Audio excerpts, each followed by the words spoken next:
by Fire, episode 13. My boy Eli Wilde, one of my favorite humans on the planet. Known each other for 13 years? Since 2010. 13 years. Brought to you like Essentia. It's not, but it should be. These fuckers owe me a lot of money for every time they've been on my podcast. So quick backstory. What is Forged by Fire? Forged by Fire is for entrepreneurs, solopreneurs. It's for sales professionals, anybody who wants to hear not just the success of someone, but they want to learn about how this person overcame their failures. How, they want to learn about the fire and how they got out of the fire, right? How hot was the fire? How much burn was in the fire? And then Forged by Fire is about the person you become coming out of that, right? How did that fire create you? My quick backstory: from Michigan originally, super blue collar, middle class upbringing, found entrepreneurship at 18, failed my way to the top at that, made my first million at 25, started a company, became a decamillionaire at 35, 34. We did a couple billion in sales, 19 countries, 3.5 million customers. In that journey, every success at the highest level and every failure you could imagine, every victory, every paycheck, every loss, every expansion, every failed product launch, every lawsuit, every. So that, I believe, allows me to speak somewhat qualified to speak about certain topics on entrepreneurship. And on that journey, I met this dude. So Eli, tell everyone your quick, 2-minute version, and then we're gonna dive into the fun shit. Grew up in Maryland, a really quiet kid, and a lot of ups and downs in life that we'll unpack some of those, but essentially always wanted more. I ended up getting a job in sales. I'm 23 years old, selling dental products over the phone, and I really sucked. It was the first time I had to listen to myself, get feedback from managers, also listening to me, also tell me that I sucked, and got into some acting where I learned scripting and some of the communication stuff, and it was good.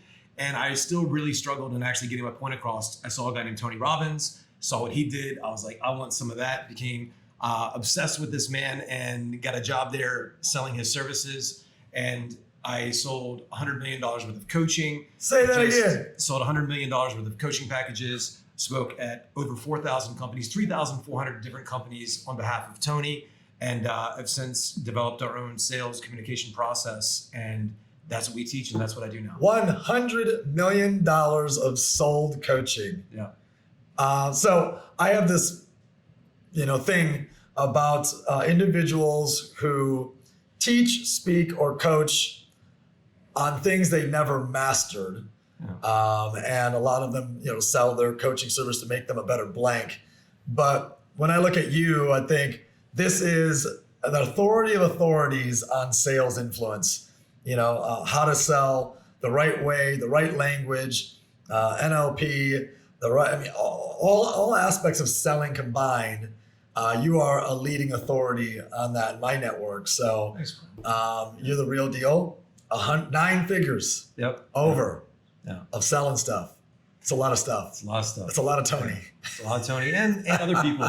We would go to events sometimes where I'd be kind of the hired gun at the back of the room, or I'd close from the front of the room and do a re-offer of the same offer and get all the remaining money out of the room. And so there's a lot of different frameworks and frames and tools that you can use to extract those last dollars. Beautiful. Yeah. Well, hey, I love the fact that you were an actor in the 80s and you still have the mustache.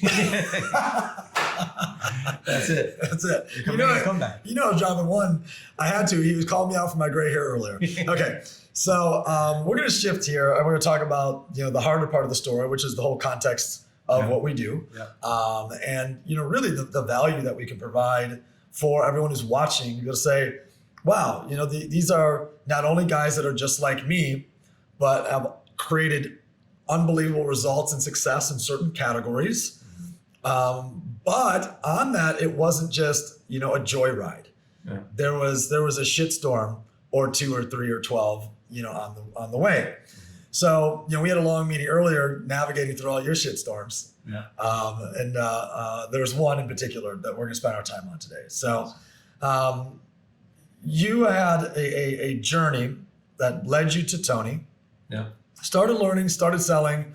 And I actually don't know the answer to this. Were you immediately successful there on the sales side? Did you start as a setter? Did you start as a salesperson? What was your beginning there?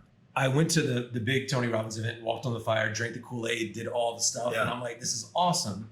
And I made some commitments there at the event that I wanted to work for him. So I didn't just put it out there. Like, I talked to other people at the event that said, oh, I'm going to work for Tony someday. I'll be on stage someday. And I could tell those people are never going to do it. Yeah. And Tony talked about it on the last day. A lot of people make these commitments and they're all on stage here, but they don't follow through. And he was like, you need to do something to commit yourself. And so I was like, what can I do? So I made some contacts there. And based on the contacts that I had at the event, I got some names, got some numbers. I called the company over 200 times in a period of about 2 weeks. But I was funny. I wasn't just a pest. Got names, I connected. And Tony talked about just knowing your outcome and changing your approach until you get it. Yeah. And you're going to do some things. And you called him 200 times? In a period of 2 weeks, yeah. Well, who was the person that got the most phone calls from you? Well, the guy, once I got a hold of the vice president of sales at the time, it was a guy named, he was like assistant to the vice president. It was a guy named Lester Favish. Interesting guy. And he was direct to Gene McNaughton, the guy that ultimately hired me. And he's done a lot of things. He did business with Chet Holmes. He's just an awesome guy in his own right. And I go down there. Eventually I get this guy, Lester, I'm bugging him and all that stuff. Comes down. I go down there and I'm all pumped up. I'm in state and everything. This guy's reeking of cigarettes. Like with the Tony Robbins company back then, like Tony had really stepped out a lot and people there were fat, overweight. Everybody's outside smoking cigarettes. And I was just like, this is the Tony Robbins company? Yeah. And it's like a used car sales lot. Yeah. It wasn't what I thought and it was going to be at all. And so you took over? This guy came out just reeking of cigarettes and like cheap aftershave. And he said, here's a 28-page script. Come back in 2 weeks. Don't fuck up a word. Want to see you deliver. And I recorded myself saying it. I slept with it on at night, playing over and over again, like on this tape player thing.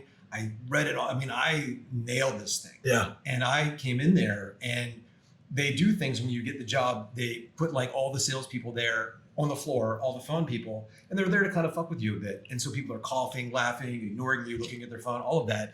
And like the more uncertain they got about me, the more like I tapped in. And that's what they were looking for. And I remember midway through my presentation. Would you get weak or scared, or would you go after them, right? Yeah. Well, go after, but also be playful. Yeah. So if I could, it's not like, hey, listen to me, like, hey, hand somebody something, whatever, to re-engage the audience in a non-confrontational way.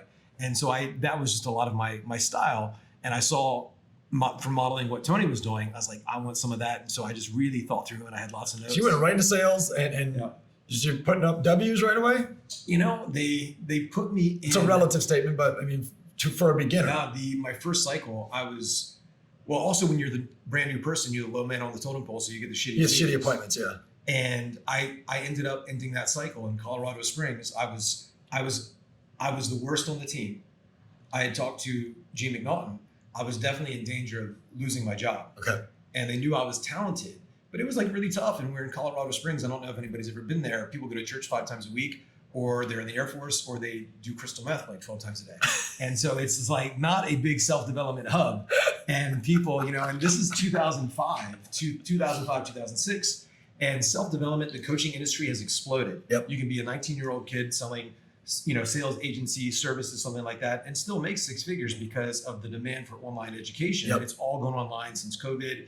Anybody can read 3 books and put together a course and run some ads to it and be successful, like you were saying. And have no success background. Their only success is selling someone else's content to them, and that's their current success. They'll spend 10 grand on a course, and then they're like, well, I'll just do the same thing, and they just regurgitate somebody else's thing. Okay. And so that's it. But back then, it was like this whole idea. There was like, oh, Tony Robbins, we had Zig Ziglar, Tom Hopkins in. It's just this, and people didn't really get it. Now, and Tony was not a household name like he is now back then.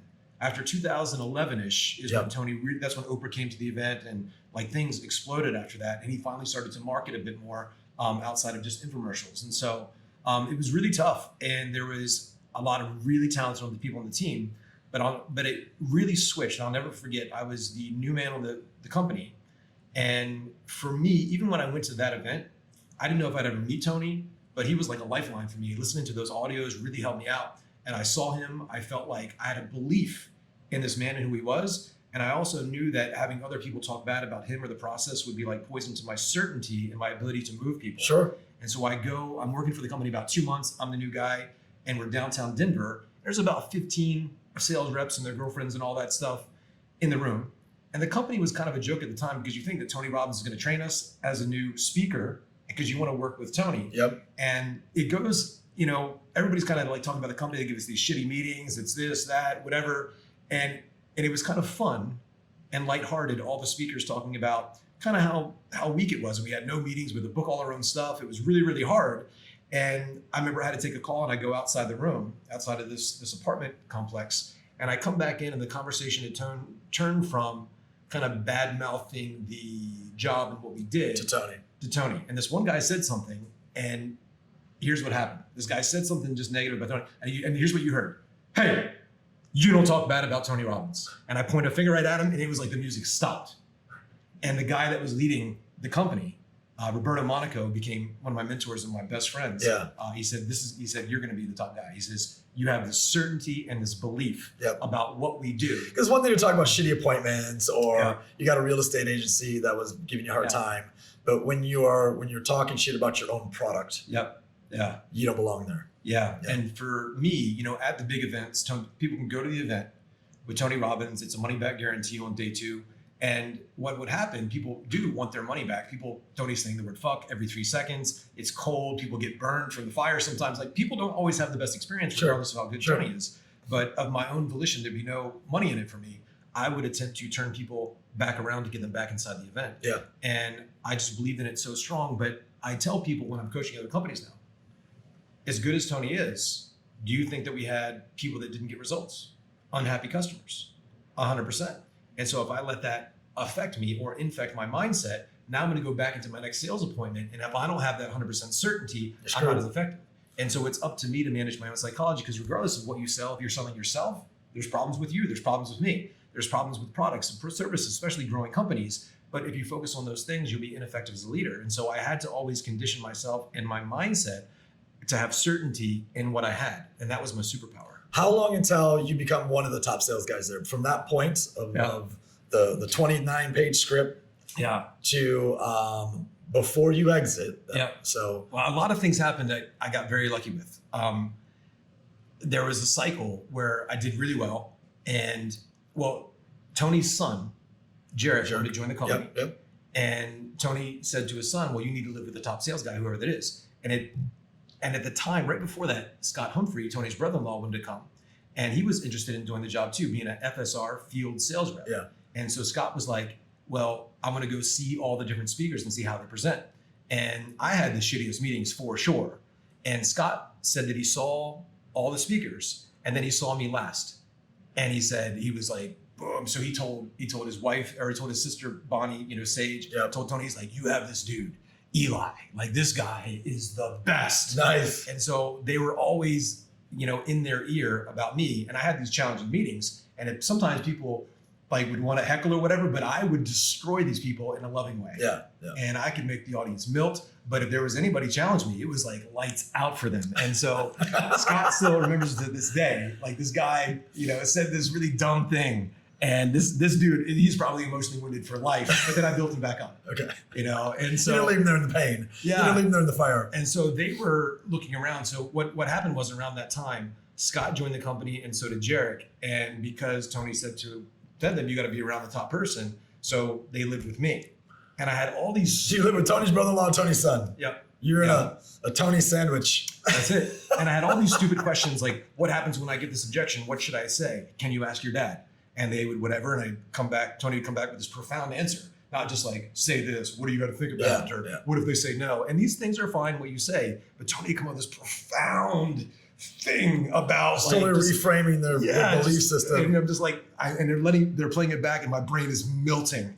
And so I got really good really quick. And I remember living with Tony's son was great because I had that resource, but also when I really got good, I'm living with Tony's son, Jarek. And he's an amazing guy. He's a go-to speaker for Prove It. So the company that bought my company, and that a lot of my organization is with, and that I represent on the network marketing side, he's a guest speaker there all the time. He practiced some, but Scott Humphrey, he's got a gold and silver medal for Team Canada as the alternate goalie for the Olympics.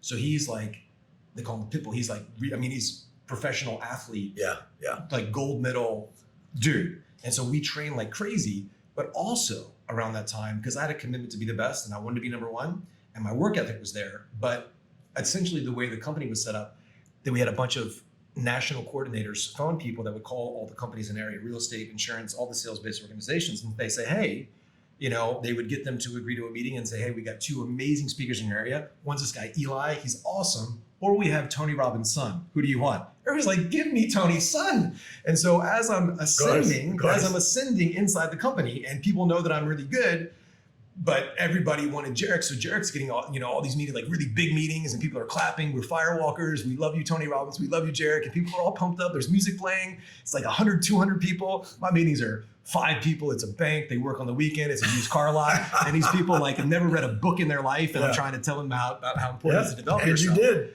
And I remember, and I think this isn't true for all very successful people, but, I see the patterns in a lot of people that came from bad circumstances, even like a Tony. A lot of what drives them initially is anger. Even if you listen to the themes of Tony's event, Unleash the Power Within, Awaken the Giant Within, like there's this thing, like I'm proving something. Yep. And for me, a lot of what drove me was like anger. I was like, this is fucking sucks. So I'm gonna work even harder. And sometimes that came through in my meetings and I would just on fire, hard close people. Yeah. It's like good. I'm really happy that in this current world, 2022, where everything gets videoed, there was no smartphones back then because I was like unleash on some people. And I was like, my mentor at the time, one of the guys training Tony's company, said that you never know how far you can go until you've gone a little too far. So don't be scared of that edge. And so I took the advice and I was like, I'm going to lean into that find edge. the edge. I'm going to find that edge. And now I've known how to balance based on people's, Well, let's find the fire. So it takes you, give me a time window from 29-page script to becoming one of the top 2 or 3. Is that a 12-month? Is that a 24-month? A 36-month? About 18 months. Okay, so a year and a half. 12, within 12 months, I was definitely the best. And then within how long do you decide then you're going to take a career change and go into acting? We would do this thing where when we promote the Tony Robbins UPW, we live in a different city every 3 months back then because Tony was doing 4 to 5 UPWs. So we were only in a city for a few months and we'd go on a cycle, be in Florida, be in New York, be in Chicago. And I started in LA. And now a year and a half later, we're back in LA. So I'm back in my home thing where I had failed as an actor before. Okay. And you know the story, I'll just mention it briefly. I was cast to be Superman in the movie Superman Returns back in 2003. So not the current Superman, but like the older one. Brandon Routh got it. And I had a really good shot at it, but I didn't believe in myself. I didn't like how I looked, didn't like how I sounded on camera. And because of that self-judgment, on camera classes, you can see the insecurity in the eyes. And they zone in on you and there's nothing. And when somebody's there and they're connected, like when you see a Tom Cruise, like he is there. Incongruent. Yeah. And you see the fear, you see the uncertainty when you don't quite know the words, and looking back on it, and then your own self-judgment kicks in. And so I go back and now I got all this confidence and now I'm speaking every day and I can do it. So you walked on fire every 3 months. Yeah. And I saw there was a guy from near my hometown, about 4 days older than me, 5 days older than me, named Greg Plitt, top fitness model in the world. And he took off, he booked all these magazines, he got into some movies and things like that. He passed away a few years ago by a freak accident, but I kind of wanted to, Tony talking about modeling. I saw what this guy did and one of the things that majorly launched his career was he booked this like dance show type thing in Los Angeles, this hunky Santa sexy thing. And I was like, I'm gonna just try to do that. I try to audition like crazy. I contact all these people trying to get that audition. I can't get the audition because I got no background really experience in it. Yeah. Pictures, all this stuff, they're like, nah, whatever. And so they had the main dance show, but they had an announcer, like a speaker, introducing the dance show. So I said, I'm gonna audition for that. I get the audition for the announcer. You're the MC. You're the, And they like me, and we're joking, laughing, all these things. And I said, well, I kind of like to be the main dude. And they laughed for a second. They're like, you want to be the star of the show? You're like here to be, I said, yeah, I'd like to be the star. They're like, can you dance? I was like, no, not at all, but I can learn. And I kind of lied about that. So very long story short, they get me into the audition. It's 800 dudes, all like really good looking dudes.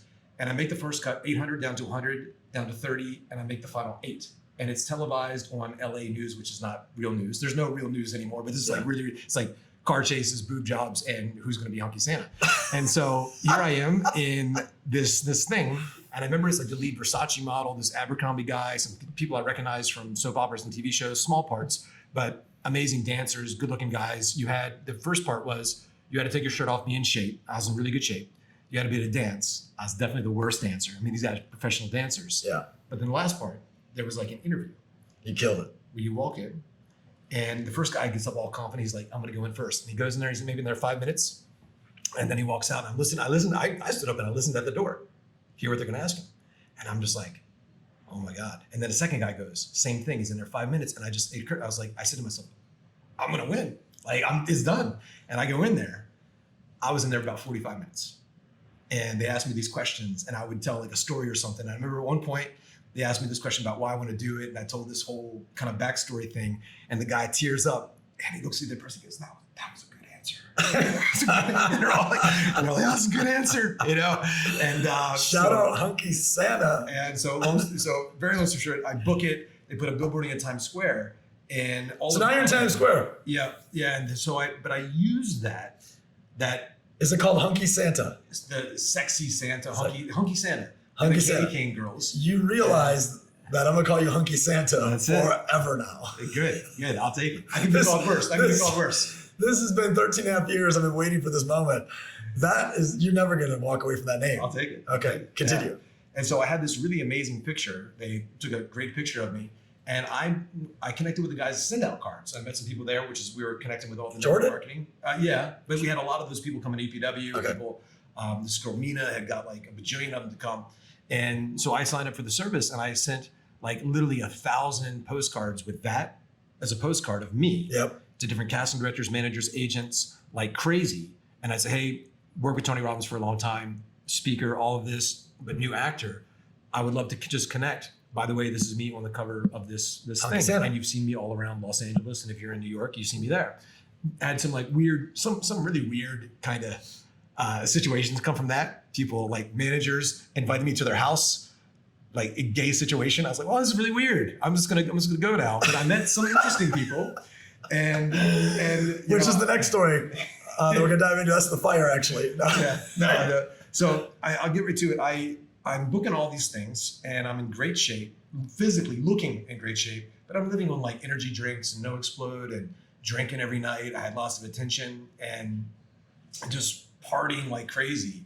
And So you're living the hot model, hot actor lifestyle. Yeah. And I looked good, but I was eating terrible. A lot of my good habits went away, and just living that fast lifestyle. And I was in a really bad, I lived with I ended up getting a roommate with like a friend of a friend, and he had a dog that had fleas, and I couldn't sleep. And it was just all the stress of that home environment, and my health just started deteriorating. And the more my energy went lower, the more energy drinks I consumed. I mean like 12 servings of No Explode, where one is like, they canceled the company because it was so bad for your heart. No, you didn't drink 12 a day. I was drinking like scoops of this stuff. NO2 Explode, the creatine, like pre-workout stuff. Yeah. Okay. Basically just living on pre-workout. Pre-workout. Yeah. All the time. Sounds healthy. And then going out and drinking all night, all the time. And so I just really started to get like worn down. And I had made some money here and there, but working for Tony, I made decent money, not great, but as sort of like people were like, oh, you're booking this. I saw you a small part in this TV show, stuff like that. It's like, yeah, I got paid $200 for that small part, or I got paid like $1,000, and the money goes really quick. Sure. And so I'm like, I had maxed out my credit cards. And I was like, this thing about bankruptcy, I couldn't even work anymore. I had no energy. And then right around the time our lease was ending with that guy, I was like destroyed. My health, finances, everything. And I was moving out of the place, and I was just at a place where like, I don't know what I'm going to do. So right before that, you were like, this is my dream. My dream is to be actor. Yep. Global, Hollywood, local, not dancer. Not Chippendale. Okay. But your dreams to be at that point is to be, a well-known actor. Yep. Yeah. You get your big break, and what would you attribute the chain reaction of the really just not taking your health serious and then just having fun and party? Is it ego at that point? Is it attention? Is it like what triggers the chain reaction of too much fun, let's call it? Yeah. Losing sight of why I was doing what I was doing, having a really good time, and just kind of feeling like I was bulletproof. Yeah. Ego. Ego. Like I'm not 19 anymore. At that point, it was 31 and it was 32. I remember I ended up getting mono, which we thought was mono. So I spent a few months in bed, ended up being Epstein-Barr, which is like a severe case of. Sounds like a lawyer. What are we talking about? Yeah. It's Epstein-Barr virus and mono are very similar. Epstein-Barr is a more severe condition of it. And so we started doing all these tests and everything, and Tony helped me out a lot at this point. But I was just like, I couldn't get out of bed. And I remember I went to bed and I literally woke up out of bed like a month later. And so I had to move out of this place that I was at, this bad roommate situation. And I'm like, almost like trying to find a place to live for like $500. And it's like a really, like a crazy woman renting out her spare bedroom to me. And when you put yourself, I was already in a stressful environment. Now I got no money and I'm like even more stressful environments. I'm having to change and like weird people that I'm living with asking me for money in advance, knocking on my door in the middle of the night. Like, man, it's like, what the fuck am I doing? Type thing. And I remember it's end of 2009. And I was on the cover, I was on the billboard. It was December 2008, Christmas time. So this is just less than a year later. A year later, I'm like wiped out financially. My health is gone. And it was right before Date with Destiny. And hold that thought. Yep. Hold that thought. So where does your mind go about self-esteem, what you're capable of when you just had your dream and you thought it was going to just absolutely erupt, and now it's less than a year later and your health's gone, your finances are gone, you're in a terrible living situation. Where does your mind go? Where does your feelings go? Where does your self-belief go? I remember I was thinking like, I'm gonna have to live with my mom or something, just feeling like so down, but also I was so unhealthy and just so tired. Like I didn't have the energy to get out of bed. I don't know if you know anybody that had mono. It's like, they call it like the sleeping thing. I mean, you basically sleep for months and don't get out of bed.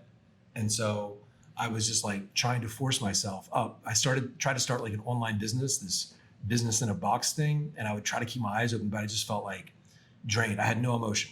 It was just like, I'm dead. And I couldn't do anything. I was trying to push through it with more energy drinks, but the more I pushed, the backlash was even worse. You said you burned out your adrenal glands. Completely burnt them out. Yeah. They basically, so I ended up later getting like testing and all of that. And when you push, like your body releases cortisol. And people think it's a bad thing, but cortisol, it's almost like a steroid. Yeah, it's protective. Yeah. And it's like you use it and it's how your body adapts to stress, but you can run out of cortisol. And mine got so low. This guy said, if you had bright lights or a loud horn come at you and shock you, you'll most likely die because it's too much of a shock. You can't handle that stress because cortisol is how you fight off that stress. He's like, you're pretty much, he says, if you keep at this pace, you won't be here in a year because anything that's overwhelming to your nervous system will stop your heart. Were you worried that was the end of a journey of success for you because of how you were feeling and where your health was at? Were you worried that, shit, maybe I don't accomplish the big dream, whatever that may be? Like, was it like, shit, I'm going to be cut out for a mediocre lifestyle now? What type of thoughts crossed through your mind during that time frame?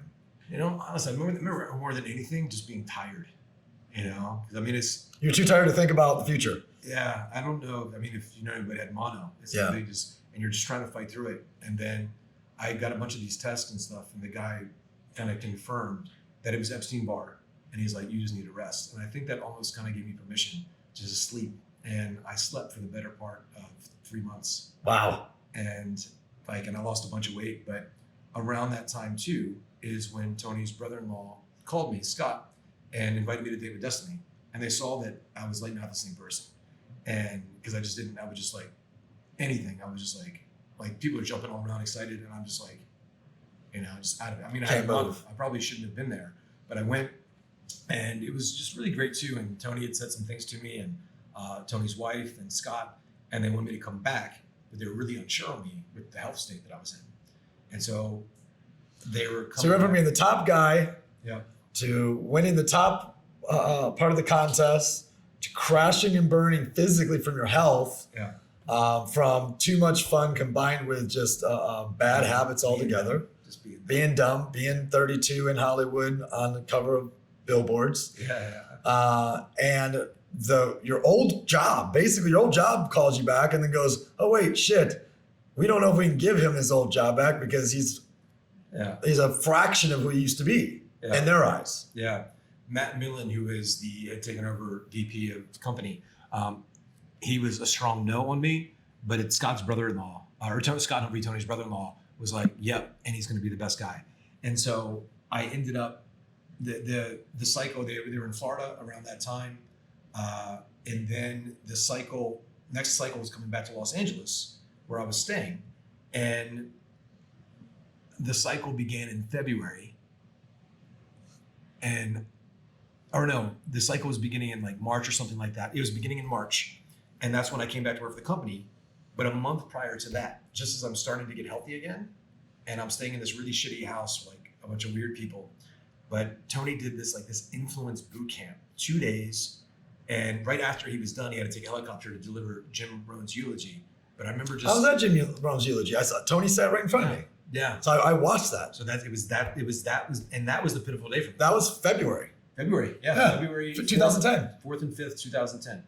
Yeah. We're so linked. This is so weird. This is before we met. Yeah. Wow. Okay. So Tony had left you, and minutes later, he's sitting in front of me. Yep. But in that occurrence, Tony really kind of got into the psychology of what he's done and how he sees influence and how he sees sales and all of it. And it was just such an amazing training. I went to it, and then I was so inspired, but I rested a lot, took care of my health, and that was early February. And then March is when we came back. I came back to work for Tony, but here's the thing. South Florida? No, it was in LA. Okay. And then the next cycle, we went to New York and then South Florida. And that's where we met. So we must have met at the end of 2010. It was end of 2010. And so, but Tony at that meeting in February, he announced that he was going to do a contest for the year. Top person in each division got to go to Fiji. And if you break all these crazy records, you bring a guest, you stay in Tony's old house, you eat dinner with him every night. It's like this dream come true if you're a Tony fan. And everybody works in the company is like everybody puts their heart and soul into that company. They're amazing. Nobody applies like, wait, who's Tony Robbins? What are we selling? These are the diehard people. Yeah, of course. It was all the coaches, all the people of influence in the company. And the way Tony showed up there, it's just like, if people you don't even know who this guy is until and if you see some of these things, it's like, if you were a fan of what he does in the stages, but he was he said, he started off I'm going to hold you to a higher standard because you represent me, and I don't need to give these positive emotional deposits to make you like me. You know what the fuck we do. You know what it is. It's time to fucking get to work. And he was really kind of in your face. Direct. And it was just but you see pouring out. He's like, I'm not here to sugarcoat things. Here's the standard I expect of you. And it was just, it made me go, my admiration of him went up 1,000-fold and what we do. But in that interaction, he announced he was going to do this contest.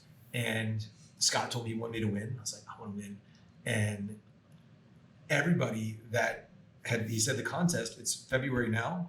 It started in January. So the contest started January 1. You don't even know it. So everybody's got it's retro. Yep. And I came back to work for the company in March. So everybody had a 3-month head start on me already. And then when I came But they're not fucking Superman. You are. When I came back to work, because I was still sick, I was limited in what I could work. So I worked half the week, and I laid in bed, sometimes a hospital bed. I was getting all these tests down in Miami. And I was laying in bed sometimes for days in the hospital or just in my bed. And I had to make sure that the way I lived my life, my diet, my nutrition, everything, cutting out alcohol, all these things. So my life just became this one thing. I rested, I slept, I read, I did everything for this one thing. And I worked half as much as everybody else. And at the end of that year, I'll never forget, because I was living on 63rd and Collins, up there at the Akoya. I know you live right in the same area. Yeah, across the street. Yeah. And so wait, that's but I had already moved out of 63rd and Collins when you were. When did you move into 63rd and Collins? I didn't know this.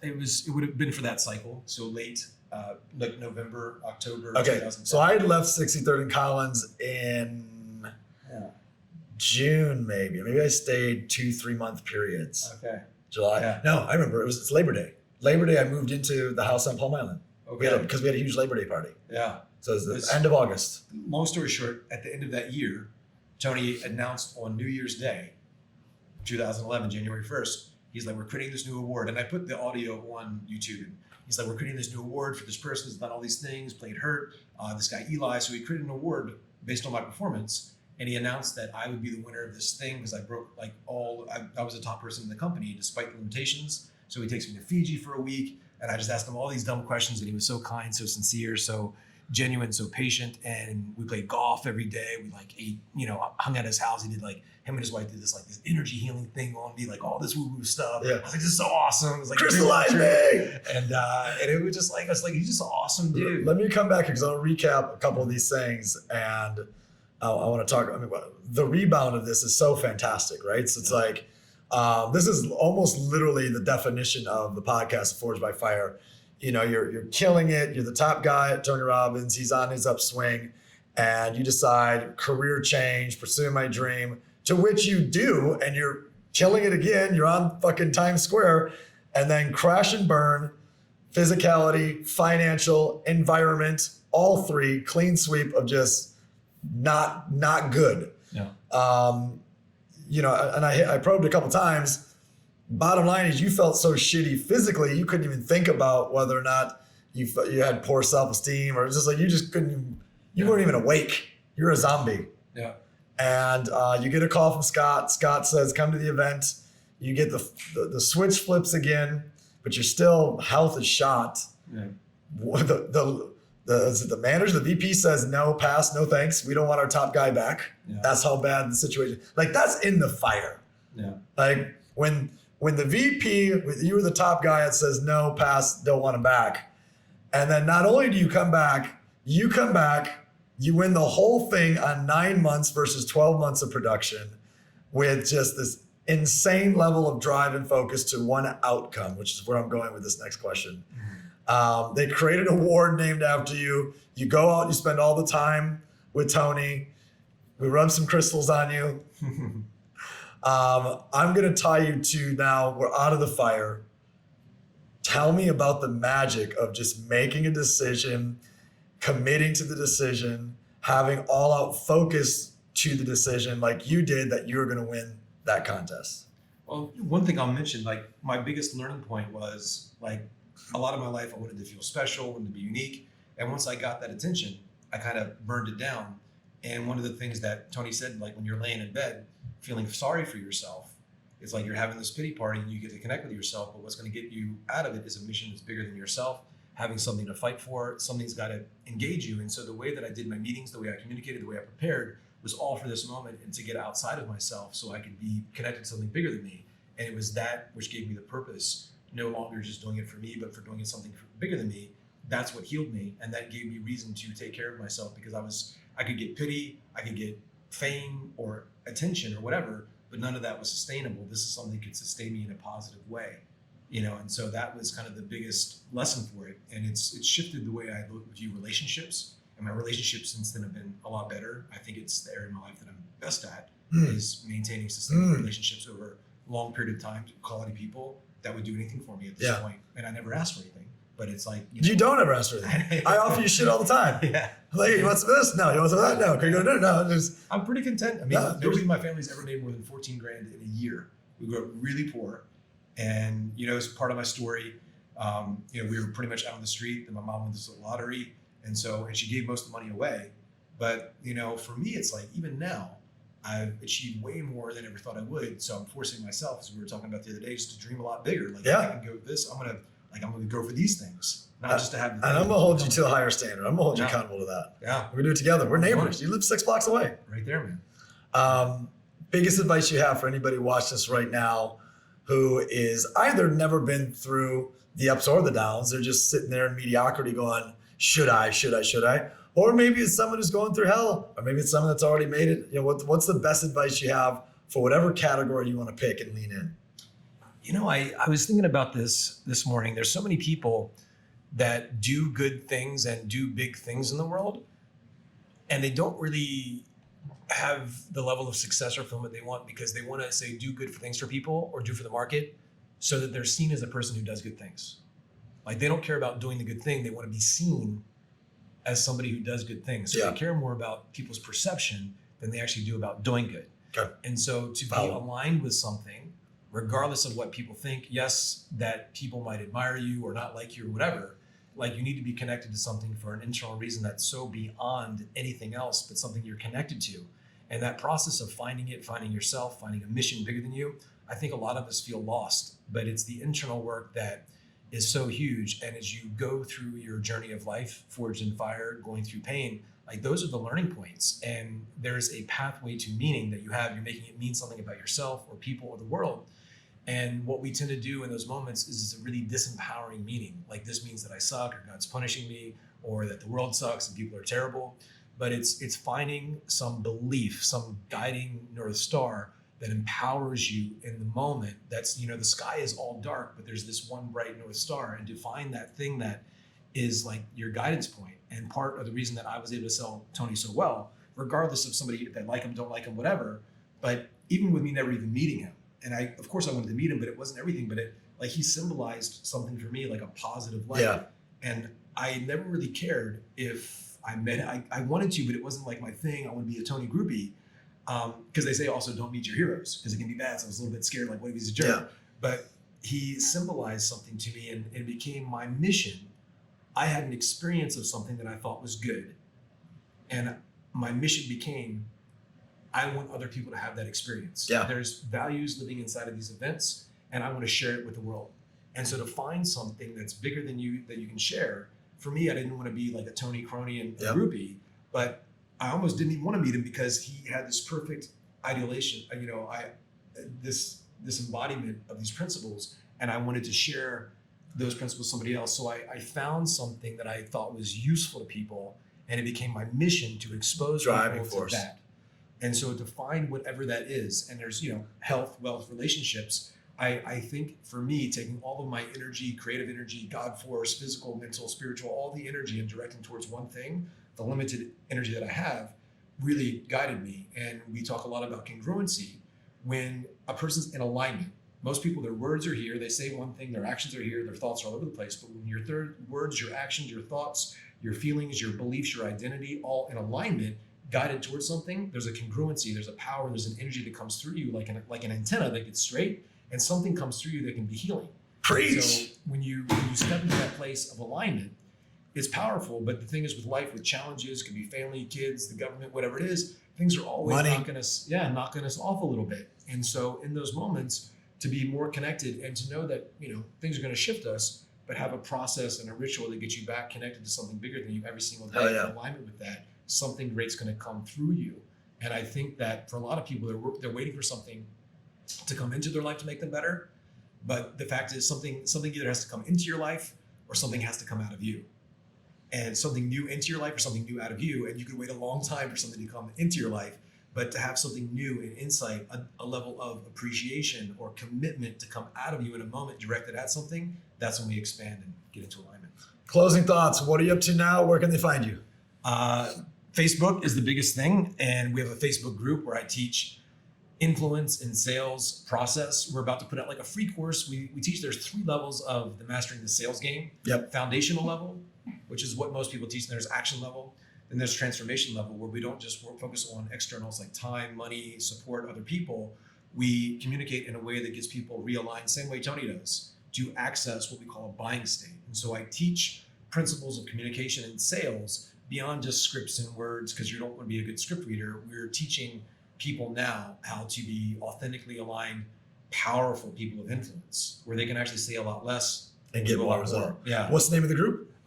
Elite Level Influence, which is ELI, Elite Level Influence. Oh, I see what you did there. Super cheesy. I see what you did there. But yeah, just on all my social media, it's Eli Wilde. And Nice. on Facebook and the Instagram and soon TikTok, and we're relaunching the YouTube channel next week. This is the coolest thing in the world for me. I get to hang out with my best friends or people I'm close to every week. It's awesome. Talk about their story, because I know a lot of it, but I get to learn more about you guys each week and share it with the world. And I hope it made a dent in the universe out there. His story, we skip past his youth-based story, which is super intense, to talk about his adult fire that he went through. So learn more about this guy, a tremendous human being.